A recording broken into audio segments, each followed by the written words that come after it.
He invited his poor ex-wife to shame her. She arrived with a billionaire limousine and triplets. The rain had stopped only minutes earlier. Drops of water still clung to the giant glass windows of the Grand Regency Hotel, turning the lights of downtown Chicago into a sea of gold and silver reflections. Inside the ballroom, everything sparkled. Crystal chandeliers hung from the ceiling like frozen waterfalls. Fresh white roses decorated every table. Soft violin music drifted through the air. Waiters dressed in black suits moved silently between guests carrying trays filled with champagne. The wedding of the year was about to begin. At least that was what everyone had been calling it. Business magazines had written about it. Local television stations had covered it. Social media influencers had traveled across the country just to attend. Tonight, millionaire real estate developer Brandon Hayes would marry fashion entrepreneur Victoria Sinclair. The event looked like a fairy tale, but fairy tales rarely begin with cruelty. This one did. Near the center of the ballroom stood Brandon Hayes, tall, handsome, confident, the kind of man who always looked as if life had personally chosen him as its favorite. His expensive tuxedo fit perfectly. His smile appeared relaxed, but behind that smile was something darker, something ugly. Tonight was not simply about celebrating his new marriage. Tonight was about humiliating someone, one person, his ex-wife, Emma Carter, the woman he had abandoned, the woman he had left behind, the woman he hoped everyone would laugh at. Brandon raised a glass of champagne and laughed with several business partners. "Do you really think she'll come?" one man asked. Brandon smirked. "Oh, she'll come. After everything. Especially after everything." His friends exchanged curious looks. Brandon took a slow sip. "Emma was always stubborn. She'll want to see what she lost." Several people nearby overheard the conversation. Whispers immediately began spreading through the room. Emma Carter. The poor ex-wife. The woman who disappeared after the divorce.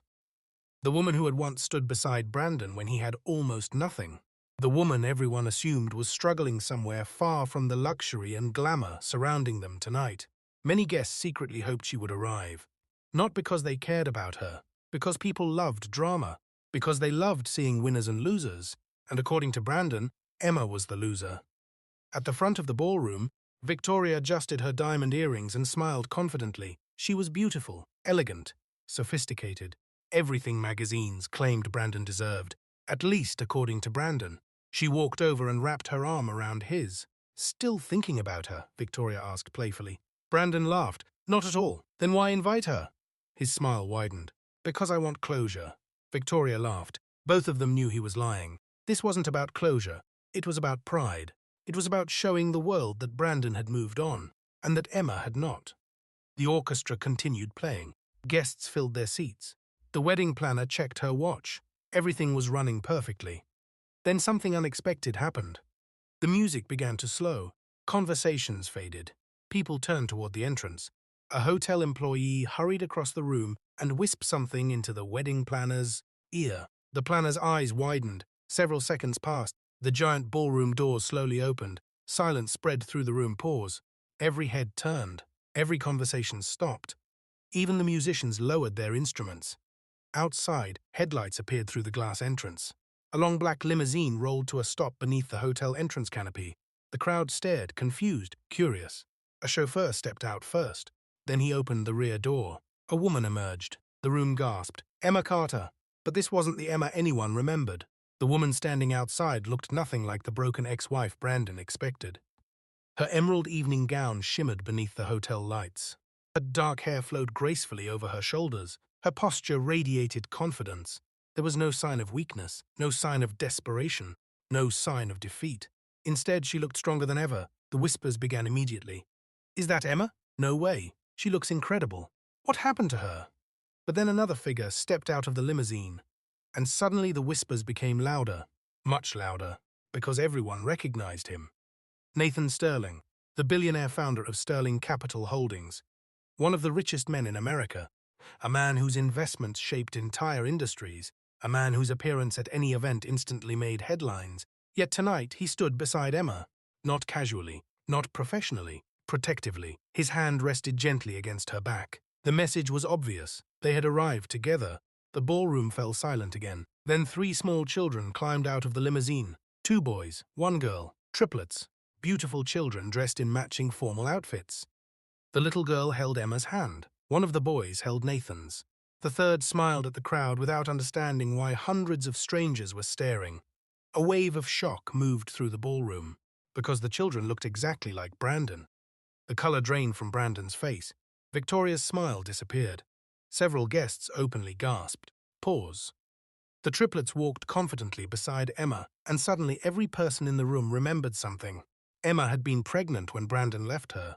Pregnant, with triplets. The children standing before them were living proof. Proof of everything Brandon wanted forgotten. Proof of everything he had done. For the first time all evening, Brandon looked uncomfortable. For the first time all evening, he looked vulnerable. Emma noticed. She said nothing. She simply met his eyes from across the ballroom. Several seconds passed. The room felt frozen. Then Emma began walking forward, step by step, calm, steady, fearless, not as a victim, not as a woman seeking revenge, but as a woman who had survived the worst days of her life, and survival carried a power Brandon had never understood.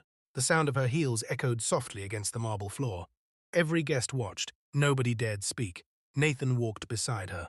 The triplets followed. The distance between Emma and Brandon slowly disappeared. 10 feet, 5 feet, 3 feet. Finally, they stood face to face. Brandon forced a smile. It looked painful. Emma, she nodded politely. Brandon, that was all. No anger, no bitterness, no tears. Just one simple word. And somehow that frightened Brandon more than any argument could have. He had spent months imagining this moment. He imagined Emma arriving embarrassed, ashamed, broken. Instead, she looked stronger than everyone else in the room. Stronger than him. The silence stretched. Finally, Brandon laughed awkwardly. Well, this is unexpected. Emma smiled slightly. I imagine it is. The crowd watched carefully, waiting, hungry for drama. Brandon glanced toward Nathan. I didn't realize you knew Mr. Sterling. Nathan answered before Emma could speak. We know each other very well. His voice was calm, but something inside Brandon shifted, because Nathan Sterling wasn't simply wealthy. He was powerful. Far more powerful than Brandon. And suddenly Brandon realized he no longer controlled the room. Pause. For the first time all evening, he wasn't the most important person present. Emma gently squeezed her daughter's hand. The little girl looked up. Mummy, why is everyone staring? Several guests lowered their eyes. Embarrassed. Emma smiled softly. Because sometimes people forget that difficult times don't last forever. The little girl nodded as if that answer made perfect sense. The ballroom remained silent, and somewhere deep inside, Brandon felt the first crack in the perfect image he had spent years building, because tonight was not unfolding the way he planned, not even close. Before we go any further, thank you so much for being here. If Emma's story is already pulling at your heart, make sure you subscribe, leave a like, and tell us where you're watching from. Stories like this survive because people like you choose to support them. Now let's go back and discover how a woman everyone thought was defeated returned stronger than anyone could have imagined, and what secret connected Emma Carter to billionaire Nathan Sterling. 3 years earlier, Emma Carter never dreamed about luxury. She wasn't interested in expensive jewelry. She didn't care about fame. She didn't care about status. She believed in simple things: hard work, family, loyalty, love. She grew up in a small town outside Chicago. Her father worked as a mechanic. Her mother worked as a school secretary. Money was often tight, but the house was full of love. Emma learned early that success wasn't measured by what you owned. It was measured by how you treated people. When she met Brandon Hayes, she thought she had found someone who shared those values. At the time, Brandon was far from successful. His real estate business barely existed. He worked from a tiny office with second-hand furniture. Most investors rejected him. Most banks ignored him. Most people doubted him. But Emma didn't. She believed in him. When others saw failure, she saw potential. While Brandon worked late nights trying to build his company, Emma worked extra shifts at a medical clinic. While Brandon chased investors, Emma paid rent. While Brandon dreamed about becoming wealthy, Emma quietly sacrificed her own dreams to help him succeed, and she never complained. Not once. She loved him. She believed that was enough. For a while it was. The day Brandon proposed was one of the happiest days of her life. He promised they would build everything together. He promised success would never change him. He promised they would face every challenge side by side. Emma believed every word. She had no reason not to. Unfortunately, success has a way of revealing who people truly are, and Brandon was about to become someone she barely recognized. At first, success came slowly, then it came all at once. One investment deal became three became 10. Within a few years, Brandon's small real estate company exploded into one of the fastest-growing development firms in Illinois. The money changed everything. The small apartment became a luxury penthouse. The used sedan became a collection of imported cars. Business dinners replaced family evenings. Investors replaced friends. Appearances became more important than relationships. Emma noticed the changes immediately. The first time, Brandon missed their wedding anniversary because of a business event. The second time, he forgot her birthday entirely. By the time the company reached its 5th year, he spent more nights traveling than he did at home. Emma tried to be patient. She told herself he was under pressure. She told herself success came with responsibilities. She told herself things would improve once the company stabilized her. But the company never stopped growing, and neither did Brandon's ego. While Emma worked at the clinic helping patients, Brandon attended luxury parties. While Emma worried about their future, Brandon worried about magazine covers and investor rankings. Emma's loneliness grew. Also, Brandon's hunger for status grew stronger every month. One evening, Emma sat across from him at the dinner table. The meal had gone cold. Brandon never noticed. He was staring at his phone, checking emails, reviewing deals, answering messages. Emma finally asked. Brandon barely looked up. About what? About us? That got his attention. For exactly 3 seconds. Then he sighed. Emma, not tonight. You always say that. I'm busy. We never spend time together anymore. Brandon pushed his chair back. I built everything we have. Emma stared at him. We built everything we have. The correction irritated him. She could see it immediately. A shadow crossed his face. For the first time, Emma realized something painful. Brandon no longer saw her as his partner. He saw her as part of the background, part of the furniture, something that had always been there, something he no longer appreciated. Months passed. The distance between them continued growing. Then one morning, Emma discovered something that changed her world. She was pregnant. The doctor smiled as she reviewed the ultrasound. Emma cried tears of happiness. Then the doctor laughed softly. You might want to sit down. Emma blinked. Why? The doctor turned the screen. 3 tiny heartbeats appeared. 3, not 1, not 2, 3, triplets. Emma laughed and cried at the same time. She could hardly believe it. The news felt overwhelming, exciting, terrifying, beautiful. She couldn't wait to tell Brandon. That evening she prepared his favorite dinner. She lit candles. She imagined the smile on his face. She imagined him lifting her into his arms. She imagined him celebrating. Instead, she watched disappointment spread across his expression. At first he thought she was joking. Then he realized she wasn't. 3 children, 3 responsibilities, 3 lives that would depend on him. The excitement Emma expected never came. Brandon slowly sat down. Silence filled the room. Finally he spoke. You're serious? Emma nodded. 3 babies. He rubbed his forehead. She felt her happiness beginning to fade. What are you thinking? She asked. Brandon stared at the ultrasound photos. I have investors flying in next month. Emma blinked. What? The company is expanding internationally. She stared at him. Brandon, we're having children. He sighed heavily. You don't understand. No, I don't. His voice grew colder. This isn't a good time. The words hit her like a punch. Not a good time. Emma looked down at the ultrasound images. 3 tiny lives, 3 miracles. And the only thing Brandon saw was inconvenience. That night she cried alone. For the first time since their marriage, she felt afraid. Not for herself, for their future. The months that followed became increasingly difficult. Brandon became distant, then detached, then almost absent. He missed appointments, skipped family meetings, ignored conversations about the babies. Whenever Emma tried discussing the future, he changed the subject. Meanwhile, rumors began circulating. Emma heard whispers from people connected to Brandon's company. There was another woman, a beautiful woman, a famous woman, a woman constantly appearing beside Brandon at charity events and business galas, Victoria Sinclair. At first, Emma refused to believe the rumors. She trusted her husband. She wanted to trust him. But trust becomes difficult when evidence keeps appearing. Late-night messages, secret meetings, business trips that didn't make sense, growing emotional distance. One afternoon, Emma finally gathered the courage to ask, Are you seeing someone else? Brandon didn't answer immediately. That silence told her everything. Pause. Several seconds passed. Emma felt her heart breaking. Brandon? He looked away. I didn't plan for this. Her stomach tightened. The babies kicked gently inside her, as if they sensed her pain. How long? She whispered. He remained silent. How long? Finally he answered. 6 months. Emma closed her eyes. 6 months, half a year of lies, half a year of pretending, Half a year of betrayal. She thought the pain would destroy her. She was wrong. Worse pain was still coming. 2 weeks later, Brandon arrived home carrying a folder. Emma knew immediately. Nobody brings divorce papers home with a smile. She stared at the documents, then at him, then back at the documents. Her entire body felt numb. "You can't be serious." "I am. I'm carrying your children." "I know." The words sounded mechanical, empty, as if he were discussing a business contract, not a family, not a marriage, not a life they built together. Emma stood slowly. Tears filled her eyes.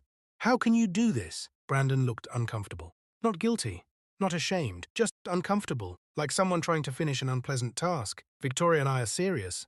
Emma almost laughed, not because anything was funny, because the cruelty felt unbelievable. "You want to leave your pregnant wife for another woman? It's complicated." "No." Emma shook her head. "It's actually very simple." Brandon looked away. She continued. "You became successful and decided I wasn't good enough anymore." His silence confirmed everything. The conversation lasted less than 20 minutes. The consequences lasted years. Within months, the divorce became official. Brandon's lawyers were ruthless. Emma's savings disappeared quickly. Medical expenses increased. Stress damaged her health. And eventually, she found herself living alone in a small apartment on the edge of the city. The apartment was nothing like the life she once knew. The walls were old. The furniture was worn. The kitchen barely functioned. Rain leaked through one-bedroom window whenever storms passed through Chicago. But it was home, and it was all she had. Then came the birth, 20 hours of labor. Fear, pain, exhaustion, and finally 3 beautiful children, Noah, Mason, and Lily. The moment she held them, everything changed. The loneliness remained. The financial struggles remained. The heartbreak remained. But suddenly she had a reason to keep fighting. 3 reasons. The first year was brutal. Some nights she slept less than an hour. Some days she skipped meals to ensure the babies had enough formula. She worked remotely whenever possible. She sold jewelry. She sold furniture. She sold nearly everything she owned. Still the bills kept arriving. Medical expenses, rent, utilities, childcare supplies. The pressure felt endless. There were moments when Emma sat alone after putting the babies to sleep and wondered how much more she could endure. Then she would hear one of them laugh, or smile, or call for her, and somehow she found the strength to continue. The world saw a struggling single mother, but they never saw the warrior she was becoming. Meanwhile, Brandon's life appeared perfect. Magazine interviews, business awards, luxury vacations, public appearances with Victoria, everything looked flawless, at least from the outside. Because hidden beneath Brandon's success was a secret, a dangerous secret, a secret involving money, a secret involving fraud, a secret that would eventually connect him to the most powerful man Emma would ever meet. At the time, Emma knew nothing about it. She only knew she needed to survive, and survive she did, one day at a time, one challenge at a time, one small victory at a time. Until the morning, everything changed. It began with an unexpected phone call. A phone call from a law office she had never heard of. A phone call that would introduce her to billionaire Nathan Sterling and set in motion the events that would eventually bring her back to Brandon's wedding, not as a victim, but as the woman who would destroy the lies he had spent years building. The phone call came on a Tuesday morning. Emma was sitting at her kitchen table, helping Noah and Mason build a tower from colorful plastic blocks, while Lily carefully drew flowers on a sheet of paper. The apartment was quiet for once. The children were happy. The sunlight coming through the window almost made the small place feel peaceful. Then Emma's phone rang. She glanced at the screen. Unknown number. Normally, she ignored unknown calls. Debt collectors had become a regular part of her life, but something made her answer. "Hello? May I speak with Emma Carter?" "This is Emma. My name is Daniel Reed. I'm calling from Sterling and Hart Legal Group." Emma frowned. She had never heard of them. "Is there a problem?" "Actually, Ms. Carter, we believe you may have been the victim of financial misconduct." Emma blinked. "What?" Several seconds passed. The attorney spoke carefully. "We would like to meet with you." Emma's stomach tightened. "I think you have the wrong person." "We don't." The lawyer paused. Then he added something that immediately got her attention. "The matter concerns Brandon Hayes." Silence. Emma slowly sat down. Every instinct told her to hang up. Every instinct told her to stay away. But curiosity won. When? Today, if possible. 3 hours later, Emma found herself sitting inside one of the most expensive office buildings in downtown Chicago. The lobby alone looked larger than her entire apartment. Marble floors, glass walls, modern artwork, everything screamed wealth. Emma suddenly felt out of place. She almost turned around. Then the elevator doors opened. A receptionist greeted her. Minutes later, she entered a conference room overlooking the city skyline. Daniel Reed stood waiting, a man in his 50s with silver hair and calm eyes. Unlike Brandon's lawyers, he looked genuinely kind. "Thank you for coming." Emma nodded nervously. "What is this about?" Daniel slid a folder across the table. "Before we begin, I need to ask a few questions." Emma sat down. The next 30 minutes felt surreal. The attorney asked about Brandon's business, their marriage, the divorce, financial records, bank accounts, investment documents. At first, Emma struggled to understand where the conversation was going. Then Daniel opened the folder. Inside were dozens of documents, contracts, bank transfers, property records, company statements. Emma stared. Confused, what am I looking at? Daniel folded his hands. Evidence. Evidence of what? He looked directly at her. Evidence that money was hidden during your divorce. Emma felt her breath catch. Daniel nodded. "We believe Brandon intentionally concealed assets worth several $1,000,000. The room suddenly felt smaller. Emma struggled to process the information. "That's impossible. I'm afraid it isn't." Daniel opened another file. "During your divorce, Brandon reported specific company valuations." Emma nodded. "I remember. Our investigation suggests those numbers were false." Emma stared. The attorney continued. "Significant assets were transferred into shell companies months before your divorce proceedings." Her heart began racing. "You're saying he lied?" "We believe so." Emma leaned back in shock. For years she had blamed herself. For years she believed she simply lost everything because Brandon had better lawyers. Now someone was telling her the game might have been rigged from the beginning. Pause. The realization hurt more than she expected. Not because of the money, because it revealed another layer of betrayal, another lie, another manipulation. "Why are you investigating this?" she asked. Daniel exchanged a brief look with someone standing near the doorway. Emma hadn't even noticed the man enter. Tall, broad shoulders, dark suit, calm presence. The moment she saw him, she recognized him immediately. Nathan Sterling, the billionaire, one of the most powerful investors in the country. The same man who would one day walk into Brandon's wedding beside her. At that moment, however, he was simply a stranger. Nathan stepped forward. "Because Brandon stole from me too."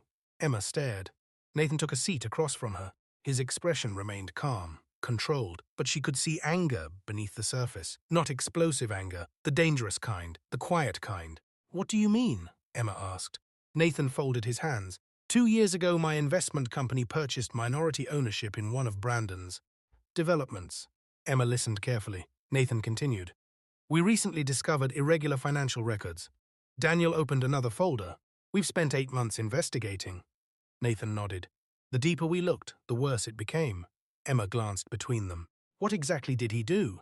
Nathan answered. "He created false companies. He moved money through hidden accounts. He manipulated property valuations. He used investors to fund personal purchases." Emma stared. The Brandon she remembered had many flaws. But this? This sounded criminal. Nathan seemed to read her thoughts. People rarely become dishonest overnight. Emma lowered her eyes. She knew he was right. Looking back, the warning signs had always been there. Small lies, broken promises, selfish decisions. Maybe success hadn't changed Brandon completely. Maybe success simply revealed who he really was. Nathan leaned forward. "Mrs. Carter, we're not asking for revenge." Emma remained silent. "We're asking for truth." The words lingered in the room. Truth. For years, Emma felt powerless. For years, she believed Brandon had won. For years, she carried the shame of being abandoned. Now, suddenly, she saw a possibility she never imagined. Justice, not revenge, justice. Daniel slid another folder toward her. Inside were photographs, documents, emails, financial records. One message immediately caught her attention. An email sent from Brandon to an unknown associate. The message was short, very short, but chilling. "Make sure Emma signs before the valuation changes." Emma froze. She read it again and again. The attorney spoke quietly. "That email was sent 6 weeks before your divorce." Emma felt sick, because suddenly everything made sense. The pressure, the rushed paperwork, the strange urgency. Brandon had known. He knew the company's value would increase dramatically. He knew millions of dollars were hidden. He knew exactly what he was doing, and he made sure she remained unaware. Tears filled her eyes, not because of the money, because of the cruelty, because someone she once loved had planned every detail. Nathan remained silent, giving her space. Several moments passed. Finally, Emma wiped her eyes. "What happens now?" Nathan exchanged a look with Daniel. Then he answered, "Now we prove it." For the next several weeks, Emma became an unexpected part of the investigation. Not because she was an expert, not because she understood corporate finance, but because she remembered things, small details, conversations, dates, meetings, documents Brandon never thought mattered. While Daniel searched legal records, Emma searched old boxes. While investigators tracked money, Emma reconstructed memories. Also, Nathan quietly funded the entire investigation. The work brought them together repeatedly. At first, their relationship remained strictly professional. Nothing more. Nathan arrived at meetings, reviewed evidence, asked questions. Then I left, but slowly Emma began noticing things about him. He listened carefully. He never interrupted. He treated everyone with respect, even receptionists, even assistants, even strangers. Unlike Brandon, Nathan never acted as though wealth made him superior, and there was sadness in him, a sadness she couldn't quite understand. One evening after a meeting ended, Emma finally asked, "You look tired." Nathan laughed softly. "That's one way of putting it." What happened? For a moment she thought he might avoid the question. Instead, he surprised her. "My wife died 5 years ago." Emma immediately regretted asking, "I'm sorry." Nathan nodded. "So am I." The conversation ended there. But something changed. Not dramatically, just enough. Enough for trust to begin forming. Enough for two wounded people to recognize pain in each other. Neither realized how important that would become. Because the deeper the investigation went, the more dangerous things became. One afternoon, Daniel entered the conference room, carrying a stack of documents. His expression looked serious, very serious. Emma immediately knew something was wrong. "What happened?" Daniel sat down. "We found another company." Nathan frowned. "How many now?" "7. Silence. 7 shell companies, 7 hidden entities, 7 layers of deception." Daniel opened the newest file. Inside were dozens of transactions. Property purchases, transfers, withdrawals. Then Emma noticed a familiar name. Victoria Sinclair. Her eyes widened. She knew. Daniel nodded. "We believe she helped." Nathan's expression darkened. The investigation had just become much bigger, much more complicated, and far more dangerous. Because if Victoria was involved, Brandon would do anything necessary to protect himself. Anything. The truth was getting closer, and people with secrets rarely stay calm when those secrets begin to surface. Meanwhile, Brandon Hayes had no idea how close the walls were beginning to close around him. No idea that his ex-wife had become part of an investigation. No idea that billionaire Nathan Sterling was personally funding the effort. No idea that years of hidden lies were slowly being uncovered. But soon he would. And when he did, everything would change. Because somewhere inside thousands of financial records waited a single document. A document so damaging, so explosive, that it had the power to destroy Brandon's entire empire, and nobody had found it yet. The search for the truth became Emma's second job. Every morning she took the triplets to preschool. Every afternoon she worked remotely from her apartment. And every evening, after the children fell asleep, she helped Daniel Reed and his team piece together fragments of Brandon's hidden world. The work was exhausting. But for the first time in years, Emma felt something she hadn't felt since before the divorce. Purpose. Not because she wanted revenge, because she wanted answers. Because every new document revealed another lie, and every lie explained a piece of the pain she had carried for years. 3 weeks after joining the investigation, Emma received an unexpected visitor. A woman in her 60s appeared at Daniel's office, carrying a thick folder. Her silver hair was neatly tied back. Her expression was calm but determined. Daniel introduced her. "Emma, this is Margaret Holloway." The name meant nothing to Emma, until Margaret smiled. "I worked for Brandon." Emma blinked. "What?" For 7 years, the room instantly grew quiet. Nathan looked interested. Daniel looked hopeful. Emma looked shocked. Margaret slowly sat down. "I was his executive assistant." Silence. An ally. A real ally. Someone who had seen Brandon's business from the inside. Someone who knew things. Important things. Margaret opened the folder. "I resigned 18 months ago." "Why?" Emma asked. Margaret sighed. "Because I finally realized I couldn't keep pretending I didn't know what was happening." Nathan leaned forward. "What exactly was happening?" Margaret removed several documents.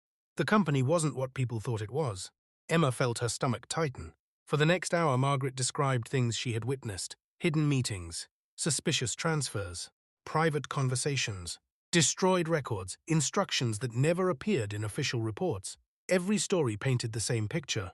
Brandon wasn't merely dishonest, he was systematic, careful, experienced. He had spent years building an empire of deception. And he wasn't alone. Victoria's name appeared repeatedly. So did several executives. So did lawyers and consultants. The web stretched farther than anyone expected.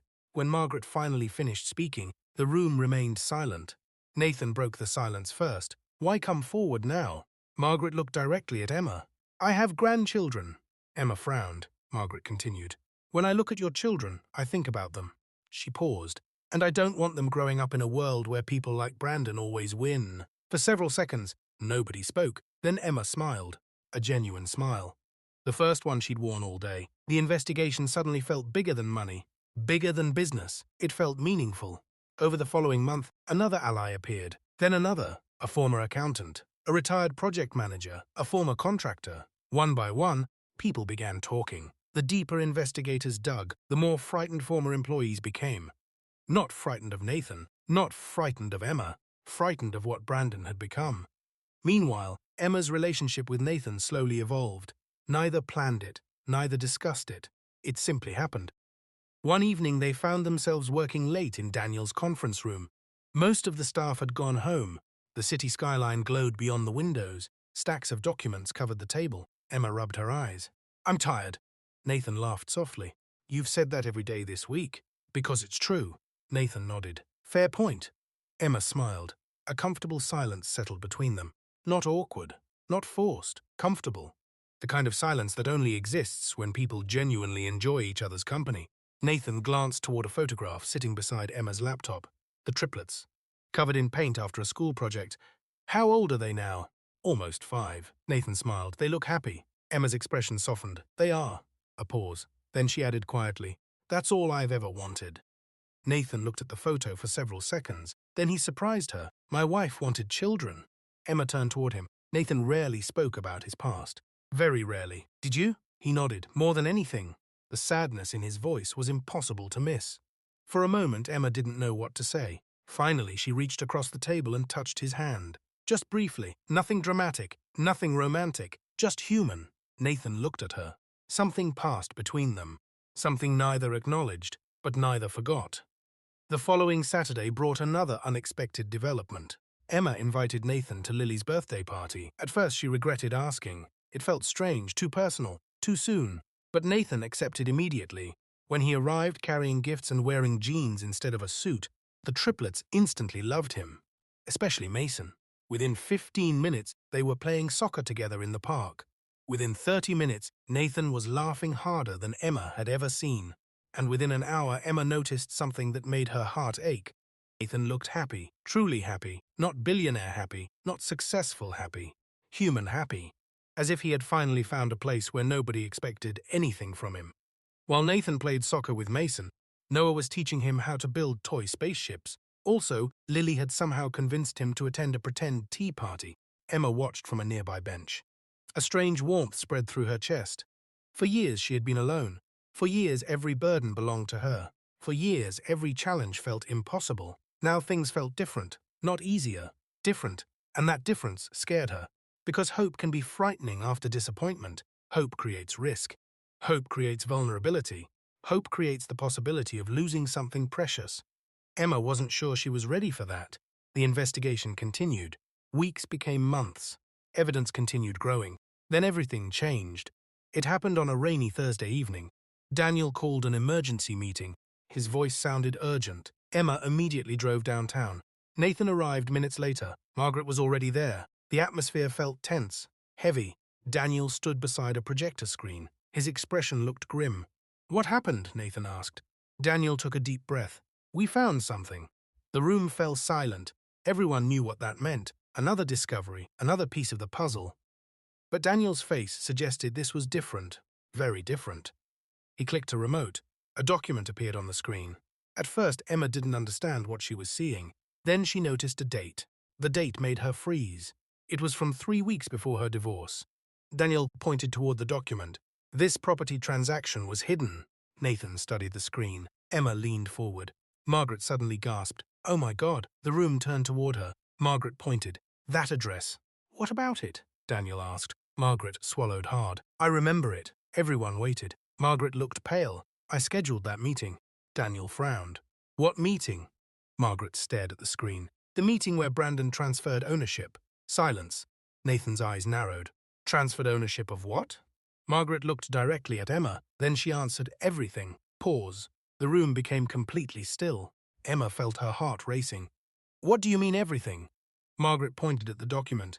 The property wasn't just property. Nobody spoke. Margaret continued. It was the holding company. Daniel's eyes widened. Nathan sat forward. The realization hit everyone simultaneously. A holding company. The center. The foundation. The structure controlling multiple assets, multiple developments, multiple investments. Millions and millions of dollars. Margaret slowly shook her head. I thought it was routine. She looked devastated. I didn't understand what I was arranging. Daniel studied the document again. Then he whispered something. One sentence. One sentence that changed everything. I think we found the smoking gun. Silence. Emma stared at the screen. For months they had been searching. For months they had followed leads. For months they had uncovered fragments. Now they finally possessed something concrete. Something undeniable. Something powerful. The room felt electric. Nathan stood. Can we prove it? Daniel nodded slowly. I think so. Emma couldn't breathe. The possibility felt unreal. After years of lies, after years of betrayal, after years of believing Brandon had escaped consequences, the truth was finally within reach. But they weren't the only ones moving closer to the truth, because at that exact moment, across the city, Brandon Hayes was receiving information of his own. Information that terrified him. Information that told him someone was digging. Someone was investigating. Someone was getting dangerously close. For the first time in years, Brandon felt fear. Real fear. Not business pressure. Not public criticism. Fear. Because secrets survive only as long as nobody discovers them. And Brandon's biggest secret was beginning to surface. The countdown had started. Neither side knew it yet. But a collision was coming. A collision that would lead directly to the wedding. Directly to the limousine. Directly to the moment Emma Carter would walk into Brandon Hayes' carefully planned celebration and destroy the illusion he had spent years creating. And when that day arrived, nobody in that ballroom would ever forget it. Nobody spoke for several seconds. The document remained projected on the screen. Emma stared at it, a single sheet of paper, a single transaction, a single decision. And yet it had the power to explain years of pain. Daniel finally broke the silence. This holding company controlled nearly every major asset Brandon owned at the time of the divorce. Emma looked at him. What does that mean? It means the company was worth millions. Nathan folded his arms. How many millions? Daniel checked his notes. Approximately $28 million. Emma felt the air leave her lungs. 28 million. Not thousands. Not hundreds of thousands.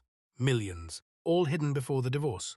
All concealed. All deliberately moved beyond her reach. Margaret slowly lowered her head. He knew exactly what he was doing. The room remained silent. Emma wasn't thinking about money. She wasn't imagining luxury houses. She wasn't imagining expensive vacations. She was remembering something else.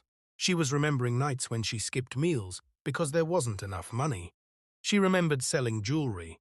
She remembered choosing between rent and groceries. She remembered crying alone after putting the triplets to sleep. And through all of it, Brandon had been hiding $28 million. The realization hurt more than she expected, because once again, it wasn't about money. It was about betrayal. Nathan noticed the tears gathering in her eyes. He quietly handed her a tissue. Nothing more, no speech, no pity, just support. And somehow that meant everything, Daniel continued. We can prove ownership. Nathan looked hopeful. Completely? Daniel nodded. We have signatures. We have transfer records. We have internal communications. He paused, then smiled for the first time that evening. And we have motive. Emma wiped her eyes. The fight wasn't over, but for the first time victory seemed possible. Unfortunately, they weren't the only people gathering information. Because while Emma and Nathan celebrated their breakthrough, Brandon Hayes was learning disturbing news of his own. His private investigator entered his office the following morning. The man looked nervous, very nervous. Brandon immediately sensed trouble. What is it? The investigator hesitated. Then he answered, Someone is looking into the divorce. Brandon froze. The room suddenly felt smaller. What? The investigator placed a folder on the desk. I've been tracking activity for several weeks. Brandon opened the file. His face darkened. Names appeared throughout the report. Daniel Reed, Margaret Holloway, former employees, former accountants, former consultants, and finally, Emma Carter. Brandon stared. His heartbeat accelerated. Emma, she was involved. She was helping them. For several moments he couldn't speak. Then another name appeared. Nathan Sterling. The color drained from Brandon's face. Pause. Nathan Sterling, not just wealthy. Powerful, connected, relentless. Exactly the kind of enemy Brandon never wanted. His private investigator swallowed. I think they're building a case. Brandon stood. Anger flashed across his face. No. The investigator looked confused. No, they're not building a case. Brandon grabbed the folder. They're building a war. For the first time in years, Brandon felt genuine fear. Because he knew what the investigation would find. He knew exactly what was hidden. And he knew what would happen if everything became public. His reputation would collapse. His business could collapse. His future could collapse. And Brandon Hayes valued one thing above everything else: his image. The following weeks became a battle. Not in court, not yet, behind the scenes. Brandon hired additional lawyers, additional investigators, additional consultants. Money flowed like water. Every effort focused on one goal: stop the investigation, delay the investigation, destroy the investigation. Meanwhile, Emma continued working with Daniel and Nathan, but the pressure was beginning to affect her. The triplets noticed, Nathan noticed, even Lily noticed. One evening, Emma sat alone in her apartment after putting the children to bed. The stress felt overwhelming. Documents covered her table. Evidence filled her laptop. Deadlines approached. Court preparations increased. And for the first time since the investigation began, she felt exhausted, completely exhausted. A knock sounded at the door. Emma opened it. Nathan stood outside holding takeout containers. She laughed softly. "What are you doing here? You forgot dinner." Emma smiled. "How do you know?" "Because Daniel called." She shook her head. "I'll kill him." Nathan laughed. "You'll thank him." Several minutes later, they sat together in the kitchen. Simple food, simple conversation, simple peace. Something Emma hadn't experienced in years. For a while, they discussed the investigation. Then the conversation shifted. Family, childhood, dreams, regrets. The deeper they talked, the easier everything felt. At one point, Emma looked at him. "Why are you helping me?" Nathan paused. The question clearly surprised him. Finally, he answered, "Because someone should have." Emma stared. Nathan continued quietly. "When I first read your case, I couldn't stop thinking about it." "Why?" His expression softened. "Because I know what it's like to lose someone." Silence. Emma understood immediately. His wife. The wound still existed, still hurt, still shaped him. Nathan looked away toward the window. "I spent years focusing on work because it was easier than grieving." His voice grew quieter. "Then I met your children." Emma smiled. Nathan laughed softly. "They changed everything." The words hung between them. Neither moved, neither looked away. Something was changing. Something neither could ignore anymore. But before either could speak, Emma's phone rang. "Daniel." The mood instantly shifted. Emma answered. "What happened?" Daniel sounded serious, very serious. "We found another document." Emma exchanged a look with Nathan. The investigation never rested. "What kind of document?" Daniel hesitated, then answered. "A letter." The next morning, Emma sat in Daniel's office staring at a single envelope. Old, yellowed, forgotten. At least Brandon believed it was forgotten. Daniel carefully removed the contents. Inside was a handwritten letter. The signature at the bottom immediately caught Emma's attention. Brandon Hayes. Her heart began racing. "What is it?" Daniel handed it to her. Emma began reading. The first few lines seemed harmless. Then she reached the middle and froze. The room became silent. Nathan leaned forward. "What does it say?" Emma couldn't answer immediately. Her hands trembled. Finally, she looked up. "He admits it." Daniel nodded. Nathan frowned. "Admits what?" Emma swallowed hard, then read aloud. "If Emma ever discovers the real valuations, everything falls apart. She trusts me completely, which makes this easier than it should be." Silence, absolute silence. The words echoed through the room. Nathan closed his eyes. Daniel looked disgusted. Emma simply stared at the page. The cruelty felt unbelievable. Not because Brandon lied, she already knew that. Because he acknowledged her trust, then exploited it anyway. Pause. For several moments, nobody spoke. The letter wasn't just evidence. It was a confession, a written confession. The kind juries remember. The kind newspapers print. The kind that destroys reputations forever. Nathan finally spoke. "This changes everything," Daniel nodded. "It might." Emma carefully folded the letter. Years earlier, those words would have broken her. Now they strengthened her. Because she finally understood something. Brandon didn't leave because she wasn't enough. He left because greed mattered more to him than love. The problem was never Emma. The problem was Brandon. That realization changed everything. Over the next month, legal pressure intensified. Court filings expanded. Witnesses prepared statements. Experts reviewed evidence.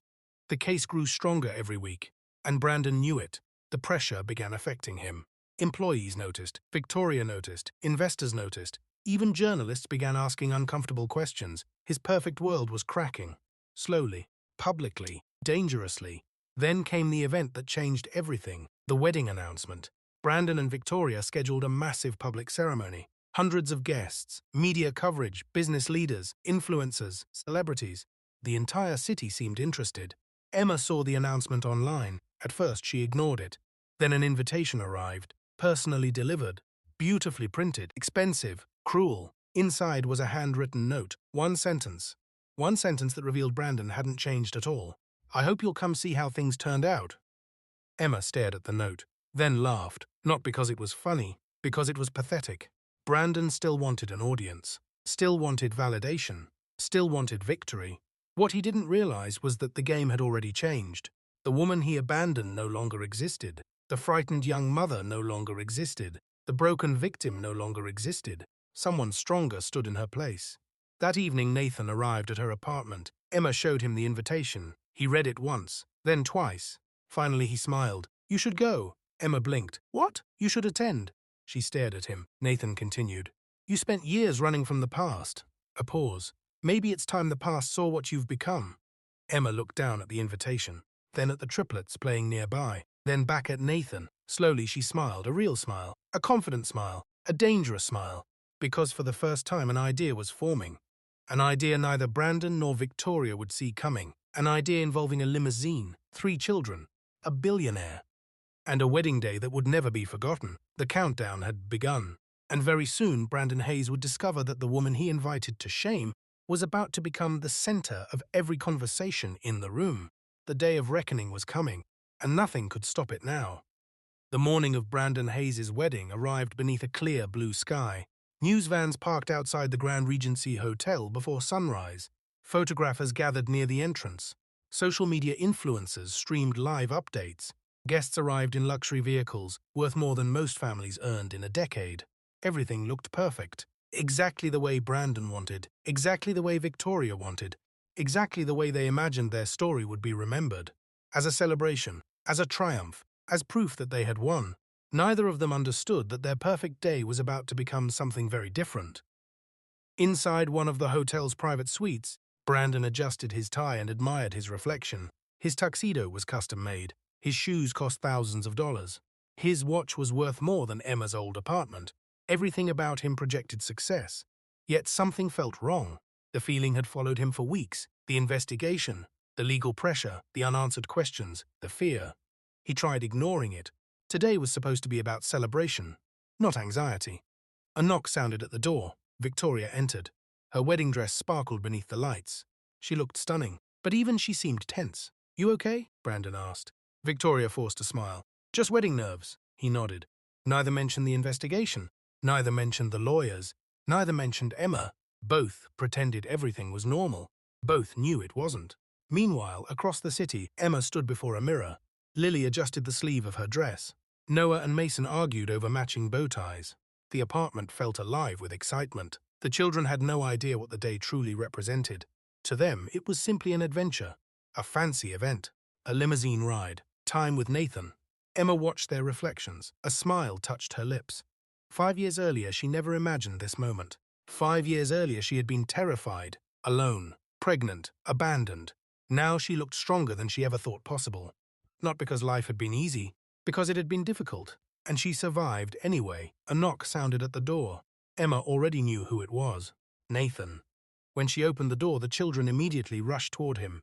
Mason nearly tackled him. Lily hugged his leg. Noah proudly showed him a toy car he planned to bring. Nathan laughed. The sound filled the apartment. Emma loved that laugh, more than she wanted to admit. Nathan looked at her. For a moment, neither spoke, then he smiled. "You look beautiful." Emma felt warmth spread through her chest. "Thank you." The triplets immediately began teasing them. Lily giggled. "Mummy is blushing." Emma laughed. Nathan looked suspiciously pleased with himself. Several minutes later, the limousine arrived. The same limousine that would leave hundreds of guests speechless. The driver opened the door. The children climbed inside. Nathan offered Emma his hand. She accepted, and together they began the journey toward the Grand Regency Hotel.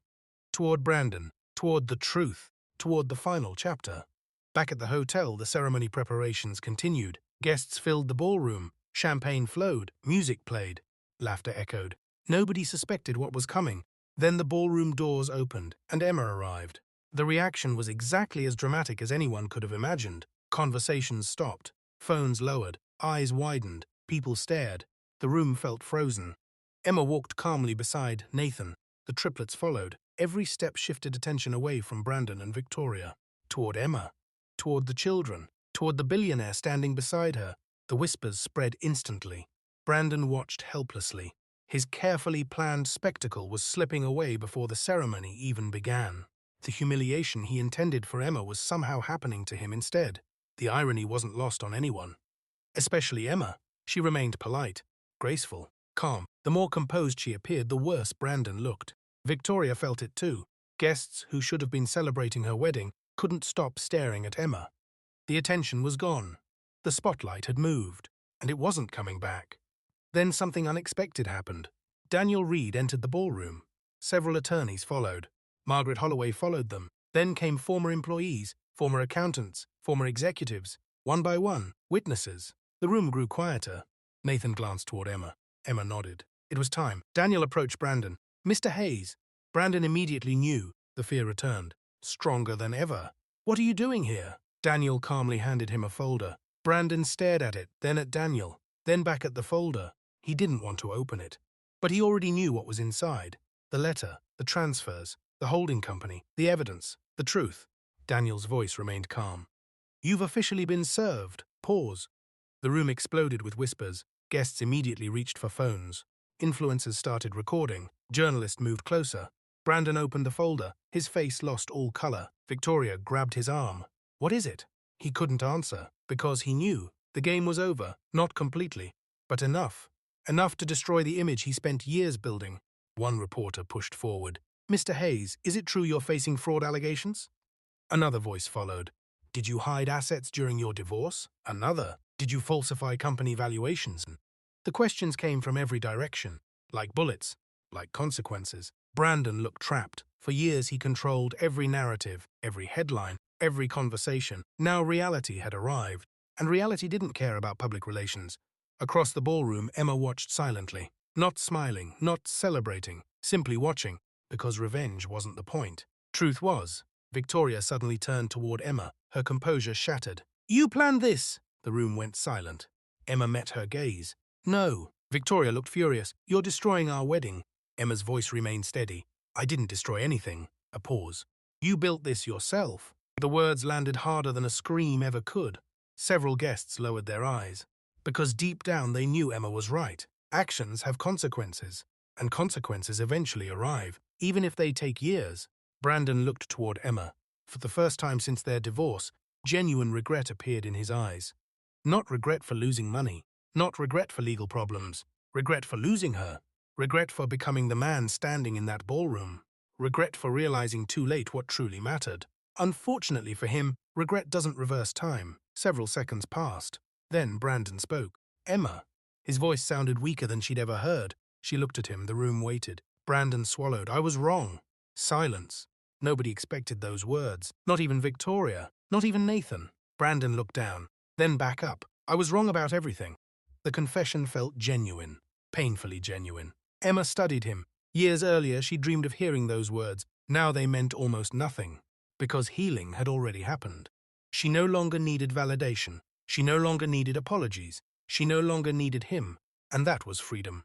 The realization surprised even her. Emma smiled gently, not cruelly, not triumphantly, gently. "I know," that was all. 2 words. Yet somehow they ended everything. Brandon lowered his head. The battle was finished. The illusion was gone. The truth remained. Hours later, the wedding was cancelled. Investors began calling. Board members demanded meetings. Journalists published stories. Legal proceedings accelerated. The empire Brandon built started cracking beneath the weight of its own dishonesty. Meanwhile, Emma left the hotel holding her children's hands. The afternoon sun warmed the city streets. For the first time in years, she felt completely free. No anger, no bitterness, no unfinished business, just peace. Nathan walked beside her. The triplets raced ahead laughing. Several blocks passed in comfortable silence. Finally, Nathan stopped walking. Emma turned. "What is it?" Nathan looked nervous, genuinely nervous. The sight surprised her. This was a billionaire who negotiated billion-dollar deals without blinking. Yet now he looked terrified. "Nathan?" He took a deep breath, then slowly knelt. Emma froze, the children froze. The world seemed to stop. Nathan reached into his pocket. A small box appeared. Lily gasped dramatically. Mason nearly shouted. Noah looked completely stunned. Nathan smiled, then looked directly at Emma. "I spent years thinking my life was over." His voice trembled slightly. "You changed that." Emma felt tears forming. Nathan continued. "You taught me that surviving pain doesn't make people weaker." A pause. "It makes them stronger." Emma couldn't speak. The triplets watched with wide eyes. Nathan opened the box. A beautiful ring reflected the afternoon sunlight. Then he asked the question. "Emma Carter, will you marry me?" Tears filled her eyes. Years ago she thought her story ended with betrayal. Now she understood it had only been beginning. She looked at Nathan, then at the children, then back at Nathan. Yes. The triplets exploded with excitement. Lily screamed. Mason jumped. Noah hugged both of them. Nathan stood. Emma kissed him. And for the first time in a very long time, the future felt bright. 8 months later, they married in a small lakeside chapel. No reporters. No influencers, no celebrities. Only family, only friends, only love. The ceremony was simple, perfect, real, nothing like Brandon's wedding. And that was exactly why it mattered. 2 years later, life looked very different. Brandon accepted a legal settlement and disappeared from public life. Victoria moved overseas. The people who helped hide the fraud faced consequences. The truth eventually reached everyone involved, as truth usually does. Emma and Nathan built something better, a home filled with laughter, a home filled with honesty, a home filled with children running through hallways, a home filled with peace. One spring afternoon, Emma stood outside, watching Noah, Mason, and Lily play near the lake. Nathan joined her. Together they watched the children laugh. The same children who once represented fear, now they represented hope. A few months later, another child joined the family. A daughter. They named her Grace. Years passed. The children grew. Life moved forward. One evening, while sitting beside the lake where Emma and Nathan often walked, Grace asked a question. "Mummy, is it true someone once tried to embarrass you?" Emma smiled. "A long time ago," Grace thought carefully, then asked another question. "What happened?" Emma looked toward the water. The sunset painted gold across the surface. Finally she answered, "The best thing." Grace tilted her head. "What was that?" Emma smiled. "I discovered who I really was." Years later, when Grace was old enough to understand the entire story, she would tell people something her mother taught her. A sentence the family never forgot. A sentence that perfectly captured everything Emma survived. Everything she became. Everything Brandon never understood. And Grace would smile and say, "The people who try to shame you only have power until you stop being ashamed." And that was the day a poor ex-wife walked into a wedding, not to destroy someone's life, but to prove that her own life had never been destroyed at all. It had simply been waiting for a better beginning. The end.